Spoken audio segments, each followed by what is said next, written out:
Ukraine এবং পশ্চিম Asia যুদ্ধের মধ্যেই মোদির শান্তির বার্তা। বিশ্বাস করি সামরিক সংঘাতের সমস্যার সমাধান হয় না। ইউক্রেন হোক বা পশ্চিম এশিয়া, সর্বদা চাইব সংঘাতের অবসান হোক। যে কোনো শান্তিকামী পদক্ষেপে আমাদের সমর্থন থাকবে। ফিনল্যান্ডের প্রেসিডেন্টকে পাশে নিয়ে বার্তা প্রধানমন্ত্রী।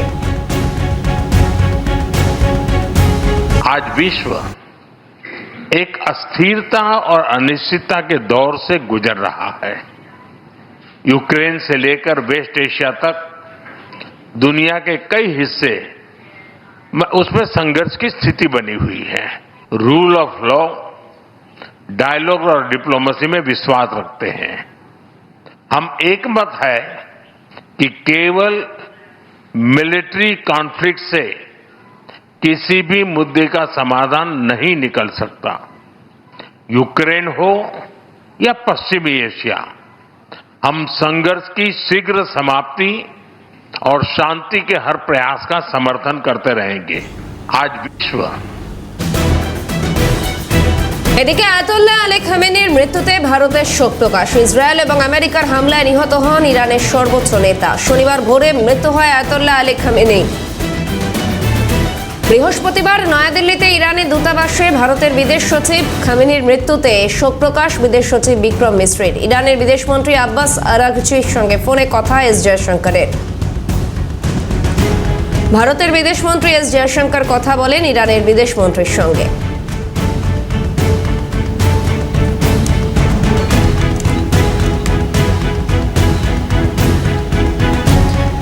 এ প্রসঙ্গে কি প্রতিক্রিয়া কর্নেল আর কে শ্রীবাস্তবের, শুনুন।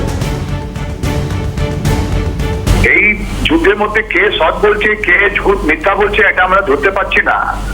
এই গতকাল যেটা একটা ইরানিয়ান শিপ যেটা শ্রীলঙ্কা থেকে কিছু দূরের মধ্যে একটু ধ্বস্ত হলো, এটাই সৎ, নো ডাউট অ্যাবাউট ইট।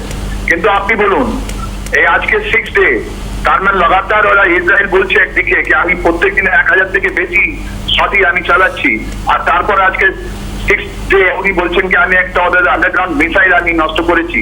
আমরা সবাই জানি যে ইরানের কাছে একটা মিসাইল চিঠি আছে, ওর মধ্যে ওদের এখন আগে ছিল ড্রোন অ্যান্ড। আন্তর্জাতিক সম্পর্ক বিশেষজ্ঞ রাজাগোপাল ধর চক্রবর্তীর প্রতিক্রিয়া শুনুন। এখন যে ভারতের প্রধানমন্ত্রী সারা বিশ্বের কাছেই বিশেষ করে যুদ্ধ যারা এই মুহূর্তে যুদ্ধে রয়েছেন তাদেরকে কাছে বার্তা শান্তি ফিরিয়ে আনা এবং ভারতবর্ষের চিরকালেরই বার্তা যুদ্ধ নয় বুদ্ধ, অর্থাৎ শান্তিটাই একমাত্র কাম্য। ভারত সেদিকেই সে কথা